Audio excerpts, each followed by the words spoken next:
Hello, so today's essay is called Cultural Relativism and Its Issues. So here we go. Cultural relativism can be briefly defined as, quote, the theoretical position that holds that the values and beliefs of a cultural formation have to be evaluated on the basis of standards internal to that culture, end of quote. It's from Haslam, Schafer, and Beaudet, 2017. So that is judging other cultures by their own standards, not your standards, right? The opposite of this is called ethnocentrism, judging the practices of other cultures by one's own cultural standards.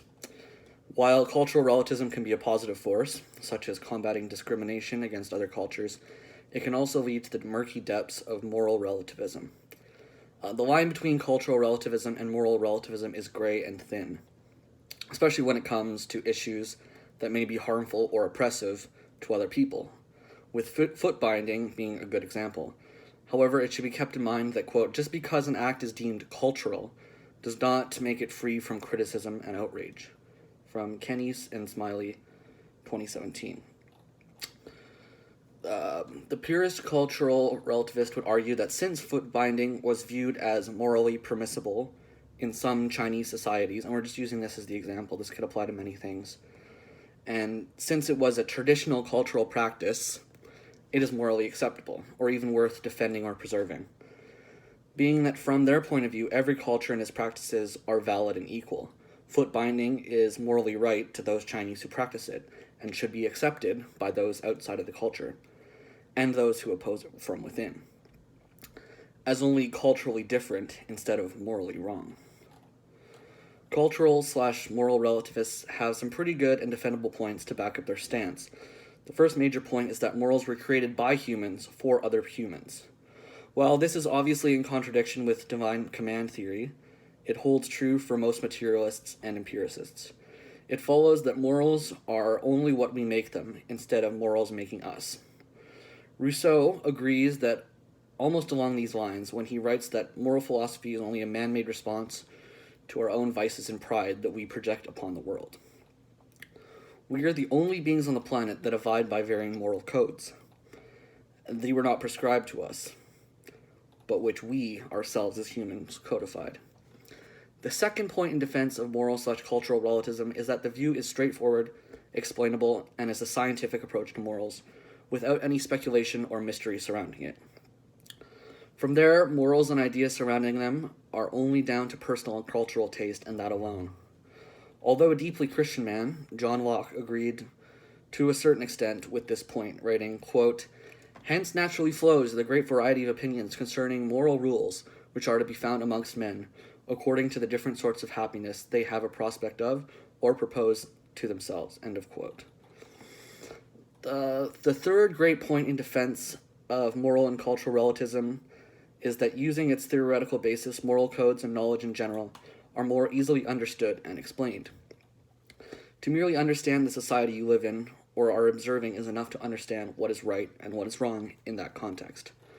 Of course, these theories of relativism have their limits and defects, a main one being that moral rules and the like are only real and legitimate so as long as they are supported, recognized, and realized by the society or culture that practices them, as opposed to the universal nature of morality under objectivism. Along with this, behaviors that are considered abhorrent to many, such as sexism, slavery, racism, religious extremism, are not only all right by cultural relativist standards, but equal to those moral codes which condemn such actions, which is, of course, a clear contradiction. Anybody who challenges these notions of the old traditional culture are in the wrong, according to the relativist.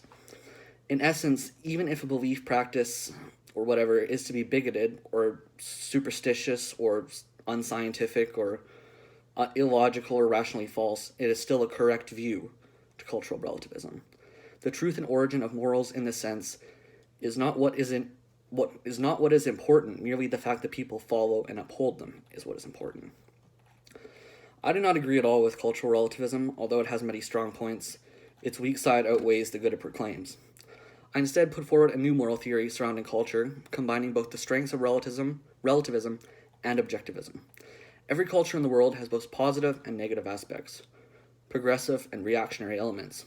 It does not matter what kind of clothing people choose to wear, the food they eat, the holidays they celebrate, or other such petty things. These are all positive cultural elements, and they make the world a better, more exciting, and more diverse place. We should be allowed and encouraged to take issue with and criticize the negative or reactionary elements in a culture and society, no matter what culture or society it is. Practices or beliefs that can cause harm, bigotry, or are scientifically incorrect fall under this category. Some of religion, patriarchy, war, and racism, these are all culturally reactionary elements. Foot binding, genital mutilation, honor killings, ritualistic suicide, arranged marriage, polygamy, terrorism, imperialism, and Nazi race theory are all elements of this practice. No other culture is superior morally, nor is any culture better off morally than another. All have their strengths and weaknesses, their progressive and reactionary characteristics. Some of the positive elements of Western society could be Greek philosophy, rock music, and even cheeseburgers. Some negative elements, which are very pronounced these days, could be capitalism, imperialism/colonialism, sexism, disregard for the environment, and institutional racism. Some positive elements of Eastern, more specifically Chinese culture, could be Buddhism, the cooperative spirit of the people, their ornate art, or something as simple as mundane as chow mein noodles or jasmine tea. Some reactionary elements, including feudalism, Confucian caste society, poor education in the past, and once again, sexism, which is responsible for things such as female infanticide, foot binding, and women in traditionally subservient roles. In the specific case of China, it is interesting to take note of how some in the West act in a contradictory manner when it comes to the cultures and morals of the country.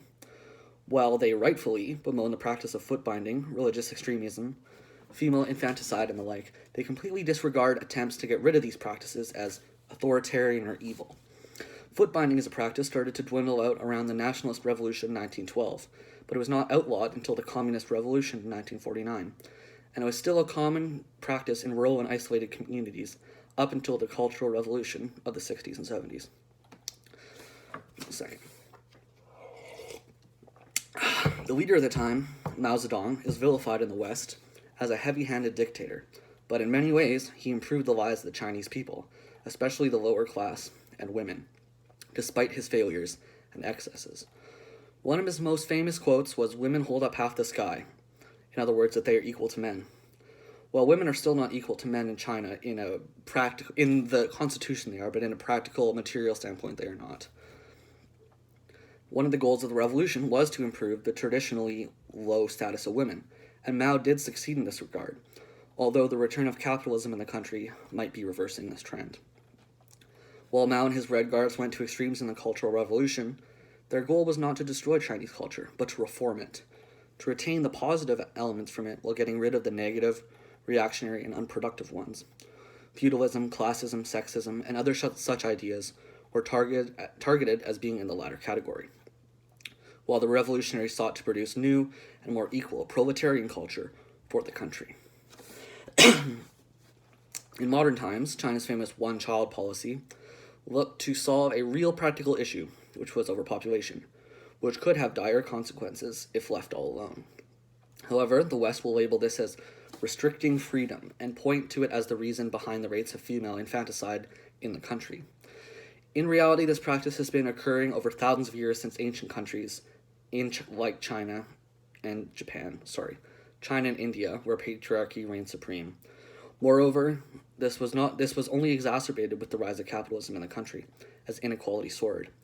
Families looked for additional income, and men were often more upwardly mobile and higher earning in wages than women.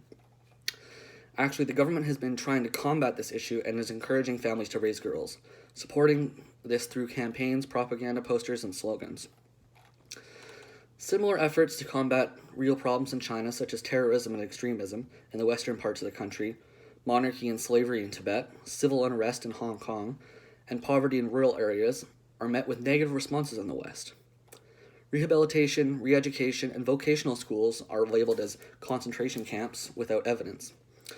A serf-keeping king with literal concubines is known as a spiritual guru and defended with the famous "Free Tibet" saying from Western liberals. Simple laws are regarded as draconian, even when we have equal, if not harsher, rules in place in our country, or countries in the West. Poverty eradication is labeled as a lie, all this comes down to show that people can be both ethnocentric and cultural relativists at the same time. While on one hand we understand that some of these traditional practices are wrong, we will support them when they support our own internal biases and ideologies. In other words, a great evil becomes good when a supposedly greater evil tries to do with said original evil. On the topic of interests and Mao's idea of proletarian culture, I present one final view of morality which is unlike the other two philosophies mentioned earlier. Instead of asking what is right or wrong, how morals originated, or if there are moral absolutes, Friedrich Engels asks why we believe in certain morals, and what role does society and class play in enforcing these morals. He recognizes the fact that there are many notions of what are right and wrong.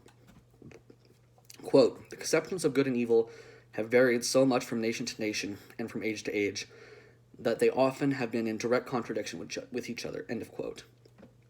Engels also disposes of the idea that a universal set of morals which we are bound to follow. Quote, "We therefore reject every attempt to impose on us any moral dogma whatsoever as an eternal, ultimate, and forever immutable ethical law," end of quote. Instead, he highlights how classes produce their own distinct culture within a culture, and therefore their own set of morals. Thus, morals are the products of the material/economic conditions and interests between people. Quote, "The feudal aristocracy, the bourgeoisie, and the proletariat each have immorality of their own. We can only draw the one conclusion, that men, consciously or unconsciously, derive their ethical ideas in the last resort from the practical relations on which their class is based." This is the moral equivalent to Marx writing, quote, "In every epoch the ideas of the ruling class are the ruling ideas." In this theory, we can also see how morality has evolved throughout the ages in accordance with the ruling class and modes of production at play. The caste system and slave-keeping morals of ancient times that are evident in Platonic philosophy, the heavily religious and divine will of kings ethics from medieval feudalism, the laws and moral norms defending private property in our current era of capitalism, and Mao's ideas and also the Soviets' ideas of proletarian culture and the morals of the new Soviet man. Each of these reflects the worker dictatorship and the lower class rule of socialism. Quote, "At similar or approximately similar stages of economic development, moral theories must of necessity be more or less in agreement," end of quote. That's from Engels. And again, of course, I'm putting all the sources in the description so you can read them if you want. All this puts the issue of foot binding and cultural relativism in a new light. Instead of viewing foot binding as merely a Chinese phenomenon, we can more precisely view it as a practice of the wealthy ruling class of a certain era in China, which was culturally and socially imposed from the top down on the people. China's economic development up to and during the 20th century was well behind that of the West. So feudal practices, which were cruel to us, was just a holdover from older times for them. This is also reflected in the fact that now, after the revolution in China, with the end of the feudal rule and practices, most Chinese people would likely agree with us in the West that foot binding is barbaric and sexist, because their economy and society has advanced beyond the point of it being a class-imposed cultural norm. In conclusion, Engels puts a whole new spin on the issue of morals, culture, and relativism when he claims, quote, "Morality has always been class morality." So thank you for watching this video. I appreciate it. Good day, comrades.